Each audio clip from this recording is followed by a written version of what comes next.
Oke, shalom, selamat malam untuk Jemaat Condrokusumo dan juga tentunya untuk yang menyaksikan Yo Mengajar. Kita sekarang masuk ke ibadah online KPK, Sukacita dan Kasih. Dan sebelum kita mendengarkan firman Tuhan, mari kita tundukkan kepala, kita berdoa. Tuhan Allah Bapa kami, terima kasih karena penyertaan Tuhan sampai dengan hari ini. Kami diberkati, kami dicukupkan, kami bisa menikmati kesehatan, dan itu semua hanya karena Engkau. Dan jika sebentar kami akan mendengarkan firman Tuhan melalui ibadah online KPK, Engkau juga yang campur tangan. Engkau pakai hamba-Mu yang sederhana ini sebagai penyampai firman Tuhan. Dan biarlah firman Tuhan yang luar biasa bisa kami terima dengan baik. Hanya di dalam nama Tuhan Yesus Kristus kami berdoa. Amin. Oke, sekali lagi shalom untuk Bapak Ibu yang menyaksikan tayangan ibadah online ini. Ya, hari ini kita sudah sampai di Lukas 15 ya. Lukas 15 itu kita masuk ke ayat yang ke-8 ya, sampai dengan 10 ya. Lukas 15 ayat 8 sampai dengan 10 ya. Demikian firman Tuhan. Ini judul perikop yang diberikan oleh Lembaga Alkitab Indonesia adalah perumpamaan tentang dirham yang hilang. Ayat 8, atau perempuan manakah yang mempunyai 10 dirham, dan jika ia kehilangan satu di antaranya, tidak menyalakan pelita dan menyapu rumah serta mencarinya dengan cermat sampai ia menemukannya. Saya post di sini karena awal kata ini menarik. Atau perempuan manakah, berarti sebelum cerita ini ada cerita sebelumnya ya, ada konteks yang sedang dibahas ya, karena atau gitu ya. Jadi ada kalimat, ada cerita sebelumnya. Apa cerita sebelumnya? Nah, ini baru kita lihat dari Lukas 15 ayat yang pertama. Coba kita lihat ya. Jadi ceritanya kita sudah belajar bagaimana kemarin ya, Tuhan Yesus bilang bahwa kalau mau ikut aku harus siap bayar harga ya. Nah, kemudian ini cerita lepas dari situ, tapi kita bisa lihat di Lukas 15 ayat 1, para pemungut cukai dan orang-orang berdosa biasanya datang kepada Yesus untuk mendengarkan dia. Jadi orang-orang berdosa ini tanda kutip ya, dari pemandangan orang Farisi, itu orang-orang berdosa, mereka datang kepada Yesus untuk mendengarkan khotbahnya. Nah, ayat 2 nih, dan bersungut-sungutlah orang-orang Farisi dan ahli-ahli Taurat, katanya ia menerima orang-orang berdosa dan makan bersama-sama dengan mereka. Ya, jadi rupanya orang-orang ini, orang-orang yang tanda kutip merasa dirinya suci, dia bilang, wah Tuhan Yesus nih nabi palsu nih. Kok bisa nabi palsu? Ya itu makan dan minum bersama orang-orang berdosa, yaitu pemungut cukai dan orang-orang berdosa. Nah, yang menarik di sini Tuhan kasih perumpamaan nih, ayat yang keempat, yaitu ayat ketiga. Lalu ia mengatakan perumpamaan ini kepada mereka. Perumpamaan apa? Perumpamaan bahwa ada satu orang punya 100 ekor domba, yang satu hilang, yang 99 ditinggal, dia cari yang satu itu. Ya, dan ketika yang satu yang hilang itu dapat, bersukacita luar biasa. Dan itulah mengapa di ayat yang ke-7 dikatakan bahwa demikian juga ada sukacita di surga karena satu orang berdosa yang bertobat, ya. Lebih daripada sukacita karena 99 orang benar yang tidak memerlukan pertobatan. Ini perumpamaan pertama yang Tuhan Yesus sampaikan. Ya, bahwa ada orang punya 100 domba, satu hilang, ketemu satu, seneng banget. Intinya begitu. Nah, ini perumpamaan yang kedua. Dan tentunya senada dengan perumpamaan yang pertama. Ya, makanya dikatakan atau, wah ini perumpamaan yang kedua nih. Ya, ada perempuan. Ini menarik. Kalau tadi Tuhan Yesus bicara tentang domba, itu lebih mengarah kepada gender pria. Ya, nggak ada gembala wanita ya. Karena zaman itu gembala itu ya di luar rumah. Orang dulu wanita nggak boleh keluar rumah. Keluar rumah harus sama suaminya atau sama anaknya, ya, nggak boleh sendirian, ya. Maka dari itu dikatakan di sini atau perempuan. Jadi yang pertama domba itu lebih mengarah kepada laki-laki karena banyak laki-laki dan hanya laki-laki yang gembala. Sedangkan yang kedua perempuan. Kehilangan apa? Kehilangan dirham. Ya, dia punya 10 dirham tapi satunya hilang. Nah, perempuan ini yang tugasnya menyimpan duit rupanya. Bendahara itu wanita lebih pas, ya. Nah, bendahara ini rupanya wanita ini ya punya 10 dirham, satu hilang. Nah, pertanyaan saya sederhana dulu. Dirham itu apa sih? Dirham itu mata uang. Nah, saya coba bahas dirham sedikit karena memang lagi heboh nih di Indonesia, ya. Bahwa ada pasar yang pakai dirham katanya, ya. Nah, sebetulnya dirham itu apa sih? Jadi dirham itu begini. Jadi zaman dulu orang tuh belum paham tentang duit. Ya, maksudnya belum ada uang untuk alat transaksi, ya. Nah, orang biasa barter zaman itu, ya. Misalnya saya punya sapi, ya, kemudian Mas Firman punya nasi. Saya pengen tukarkan sapi saya dengan nasi atau dengan berasnya Mas Firman. Nah, ini akan terjadi masalah. Kenapa? Saya harus mencari orang yang punya beras dan butuh sapi, ya. Saya punyanya sapi, Mas Firman punyanya beras. Ketika saya ketemu Mas Firman nggak butuh sapi. Ya, sulit. Nggak mungkin Mas Firman mau menukarkan berasnya dengan sapi saya karena dia nggak butuh sapi. Saya cari lagi, ketemu si Steven. Steven butuh sapi. Tapi begitu saya ketemu Steven, Steve, ayo tukeran, kamu kan butuh sapi. Tukeran, kamu punya apa? Lalu Steven bilang, saya punya duren. Aduh, saya nggak butuh duren, saya butuhnya beras. Nggak bisa lagi. Jadi ini sulit untuk terjadi transaksi ekonomi karena harus mencari yang sama. Kalaupun sudah sama, saya butuh beras, Mas Firman butuh sapi, pas. Misalnya nih, pertanyaannya berapa nilainya? Masa sih sapi saya 1 ekor dihargai 1 kilo beras? Kan lucu, ya. Pasti nggak mau dong. Saya mesti minta berasnya berkarung-karung untuk tukeran sama sapi saya 1 ekor. Terus gimana caranya? Ya sapinya dipotong dong. Saya cuma butuh sedikit kok, kata Mas Firman. Saya butuhnya sedikit, udah potong aja pahanya sapi. Ya nggak mungkin dong. Lah sapi saya terus gimana? Ya dipotong hidup-hidup, ya. Pahanya hilang, masih hidup. Kan repot, ya. Maka dari itu mulailah orang mencari benda penghubung antara penjual dan pembeli. Ya, benda penghubung itu yang nggak langsung uang, tetapi benda penghubung itu ada yang batu, ya. Ada benda penghubungnya itu ada yang makanan, gitu ya. Dulu sempat garam itu jadi mata uang, ya. Orang dibayar dengan garam karena garam rata-rata semua orang perlu, maka dari itu dibayar dengan garam. Nanti saya punya garam, misalnya saya tadi ya, saya butuh beras, punya sapi, maka sapi saya tukerin garam dulu, terus nanti saya mencari orang yang punya beras dan saya tukerin dengan garam saya, ya. Jadi kurang lebih itu transaksi awal. Nah, orang mulai berpikir cari barang atau media yang bisa diterima oleh banyak orang.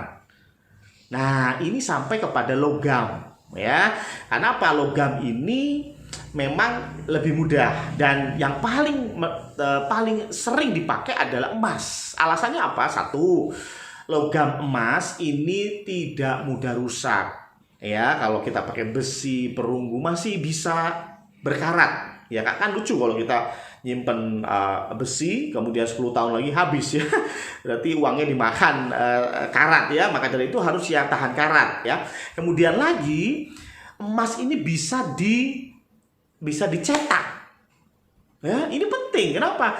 Zaman dulu uang kemudian ada gambarnya kaisar. Ini satu kebanggaan buat kaisar. Makanya ketika Tuhan Yesus ditanya sama orang Farisi, dicobai lebih tepatnya, boleh nggak sih bayar pajak kepada pemerintah Romawi? Tuhan Yesus bilang apa? Coba lihat tuh koin, gambarnya siapa, gitu ya.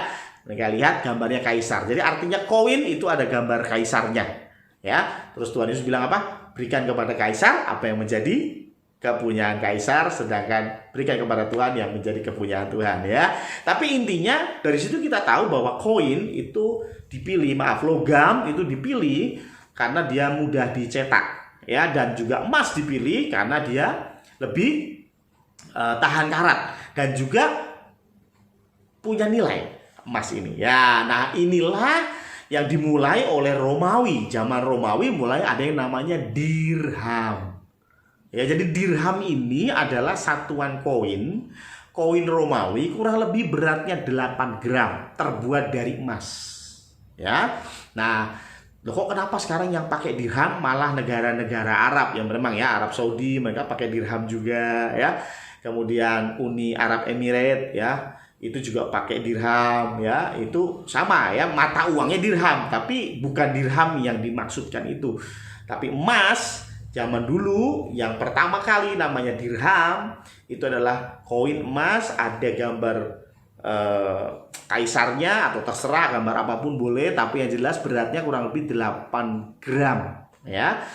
Nah, setelah itu baru orang mulai ada peminjaman, ya, pinjam meminjam. Mereka biasa menjaminkan emas itu dengan kertas berharga, surat perjanjian, ya, surat perjanjian di mana emas yang saya pegang ini saya kasih kertasnya, ya, saya minjem emasmu, ya, ini surat hutangnya adalah kertasnya itu. Nah, lama-lama kertas ini kemudian menjadi alat transaksi. Disitulah muncul uang kertas, ya. Nah, uang kertas ini juga menarik. Kenapa? Uang kertas yang misalnya kita punya uang 100.000 gitu, ya.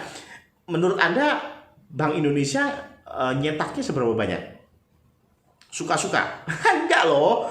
Bank Indonesia mencetak uang itu tergantung banyaknya cadangan emas, ya. Jadi uang 100.000 yang kita punya itu sebetulnya surat hutang. Ya, gampangnya begitu, ya. Surat hutang di mana emas kita, dirham kita disimpan di Bank Indonesia, dan Bank Indonesia mengeluarkan uang 100.000 gitu, ya, atau uang 1.000 atau uang 5.000 apapun itu, dan itu jelas lebih mudah untuk membaginya, ya. 100.000 tinggal pakai 20.000 susuk 80 dan seterusnya, ya. Tapi intinya pemerintah sampai sekarang setahu saya semua negara kecuali Amerika, saya nggak tahu kalau yang lain, ya. Kecuali Amerika itu mereka mencetak uang based on berapa banyak emas, cadangan emas yang mereka punya, ya. Kalau cadangan emasnya banyak, mereka akan cetak uangnya banyak, ya. Kalau sedikit, ya ditarik, beberapa dihancurkan, ya. Ini mekanismenya. Karena kalau dicetak bahasa Jawanya sakarpe dewe, wah, maka mata uang itu akan hilang nilainya, ya. Nah, kembali ke masalah dirham. Jadi dirham sekali lagi ini mata uang Romawi. Jadi bukan mata uang Kristen, bukan mata uang Muslim. Nggak ada hubungannya. Duit itu duit, nggak ada hubungan sama agama, ya. Jadi dirham sekali lagi itu mata uang yang kurang lebih mulai muncul 200 sebelum Masehi di masa pemerintahan Romawi, ya. Makanya dirham hanya muncul di perjanjian baru, perjanjian lama nggak ada, ya. Kembali ke sini. Nah, jadi satu orang perempuan ini punya 10 dirham. Berarti kalau 8 gram, saya nggak tahu sekarang emas berapa, ya. Ya gampangnya 500.000 lah. Kalau 8 gram berarti satu koin dirham itu 4 juta rupiah. Oh, mantap, ya, bisa buat beli handphone, ya. Nah, satu dirham ini rupanya hilang. Gimana? Kalau Anda punya satu koin yang harganya 4 juta rupiah, kemudian hilang, apa yang kita lakukan? Kita cari dengan seksama. Dikatakan bahwa menyalakan pelita. Jadi wanita ini menyalakan pelita dan menyapu rumah, ya. Supaya apa? Ya, koinnya ketemu. Ya, 8 gram itu kecil, ya, tidak besar emas loh, ya. Makanya dia harus menyalakan pelita. Kenapa menyalakan pelita? Bukan karena malam.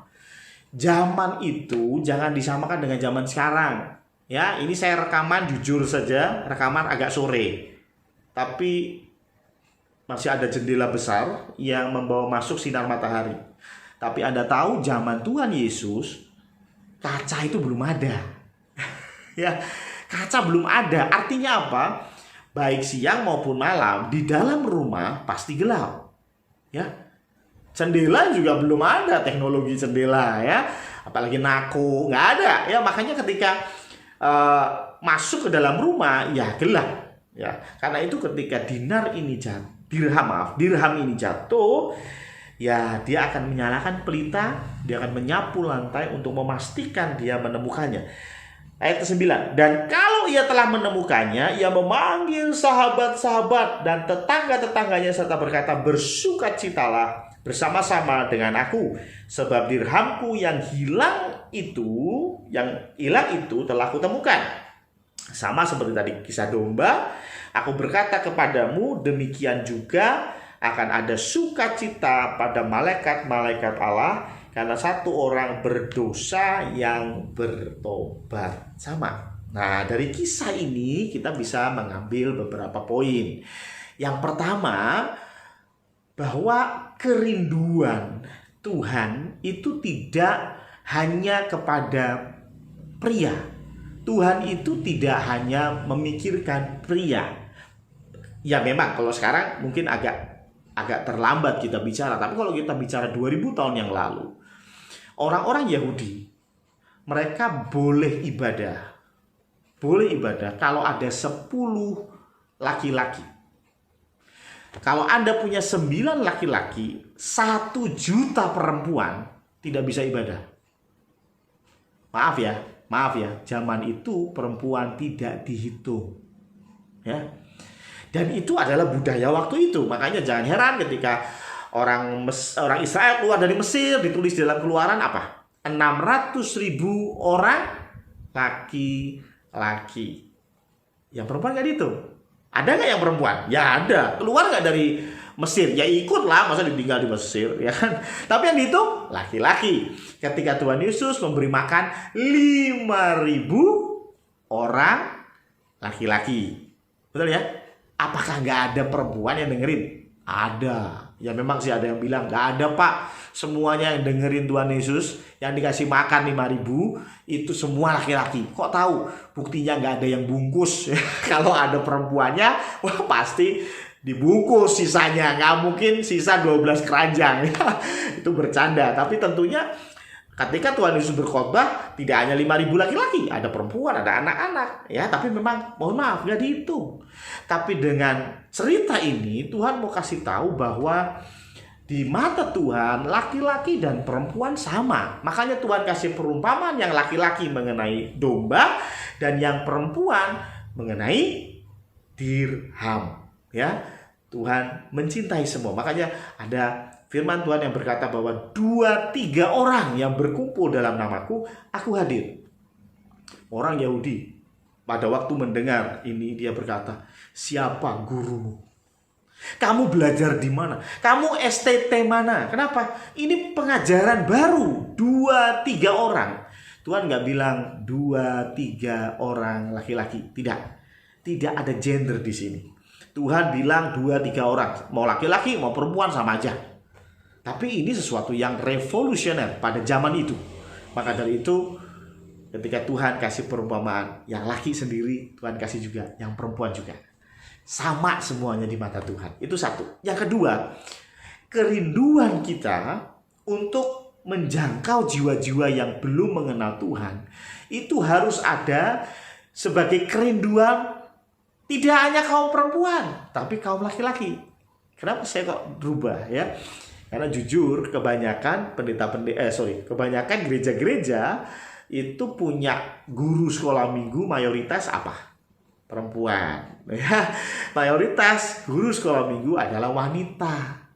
Prianya kemana? Ya harusnya pria juga punya andil di dalam mengabarkan firman Tuhan. Ada kerinduan yang sama melihat orang-orang yang belum mengenal Tuhan. Ya, jangan itu kan tugasnya ibu. Ya, ketika kita mengajar anak-anak kita mungkin di rumah, itu tugasnya istri, ya. Istri aja yang ajarin Alkitab kepada anak-anak, ya saya mau usah, ya. Nggak bisa. Harus jadi tanggung jawab baik laki-laki maupun perempuan. Di gereja pun sama, baik laki-laki maupun perempuan kita punya tanggung jawab yang sama untuk mengabarkan Injil, untuk membawa orang-orang yang tersesat kepada Dia, yaitu sang jalan kebenaran. Dan yang ketiga, yang terakhir, rupanya Tuhan tidak senang ketika engkau sakit COVID dan sembuh. Ya senang sih, tapi mungkin senyum tipis begitu ya. Ketika engkau sakit kanker terus Tuhan sembuhkan, ya Tuhan senang sih, tapi dikit gitu ya. Ketika engkau pelayanan luar biasa, Tuhan senang sih, tapi dikit. Mau tahu yang Tuhan betul-betul senang? Ketika satu orang bertobat. Tuhan senang sekali kalau engkau bertobat. Tuhan senang sekali ketika saya bertobat. Tuhan sukacita, surga bersorak-sorai ketika ada satu orang yang bertobat. Bukan satu orang yang kasih perpuluhan, bukan satu orang yang membackup keuangan gereja, bukan. Tapi Tuhan akan bersukacita satu orang bertobat. Makanya mujizat terbesar bukan sakit jadi sembuh. Mujizat terbesar bukan yang gedungnya runtuh ternyata dia masih hidup, enggak. Mujizat terbesar adalah ketika satu orang bertobat. Itu mujizat yang luar biasa. Bagi Anda yang belum bertobat, ayo kita buat Tuhan bersukacita. Bertobatlah. Amin. Ya, saya kembali, sebelum kita doa, saya kembali mengingatkan untuk hari Minggu besok kita sudah mengadakan ibadah di gereja ya. Sekali lagi ini pemberitahuan. Silahkan kalau Bapak Ibu merasa oke untuk datang ke gereja, datang. Tapi kalau merasa belum siap untuk datang ke gereja, don't worry. Jam 5 sore, besok Minggu ya, jam 5 sore akan ada siaran tunda untuk ibadah yang dilakukan pagi hari. Jadi pagi hari jam 6:30 seperti biasa kita ibadah dan direkam, dan hasil rekaman akan diposting di WA Group, juga akan dikasih linknya jam 5 sore supaya Bapak Ibu yang mungkin masih belum bisa hadir di gereja, mungkin karena kantor atau karena kehimbauan dari Pak Ganjar yang mengharuskan di rumah sehingga harus di rumah, ya tidak masalah ya. Tapi intinya kami gereja majelis sudah mendapat izin dari gugus COVID dan juga dari Kemenak untuk mengadakan ibadah di gereja, dan tentunya dengan protokol yang jauh lebih ketat. Jadi maaf ya kalau besok ada yang datang dan disuruh geser-geser, jangan berkumpul. Ya mohon maaf ya, karena kita harus memperketat protokol kesehatan ya supaya semua bisa berjalan dengan baik ya. Dan setelah ibadah jangan jalan-jalan, habis ibadah langsung pulang. Itu saja informasi tambahan dari saya. Mari kita tutup ibadah KPK ini dengan doa. Tuhan Allah Bapa kami, terima kasih Tuhan karena pertolongan Tuhan kami bisa melakukan ibadah online. Dan kami bersyukur untuk firman yang mengingatkan kami punya tugas yang penting sekali, yaitu membawa jiwa-jiwa mengenal Engkau, memberitahukan kabar sukacita ini kepada semua orang. Kami bersyukur Tuhan karena kami sudah merupakan anak-anak yang Engkau panggil untuk bisa melayani Tuhan, dan yang Engkau mau, yang membuat bersukacita tidak lain dan tidak bukan pertobatan kami. Biarlah Tuhan kami bisa semakin hari semakin memperbaiki diri, semakin hari semakin sempurna seperti Engkau juga sempurna. Terima kasih Tuhan, kami juga berdoa untuk besok Minggu jika ibadah harus dilakukan di gereja. Kami minta Engkau yang akan jaga kami. Dan jika kami yang mungkin belum bisa ke gereja dan harus melakukan ibadah online di rumah kami masing-masing, Engkau juga yang jamah kami, berikan kami kekuatan melalui ibadah online. Terima kasih Tuhan, terima kasih. Hanya di dalam nama Tuhan Yesus Kristus kami berdoa. Amin.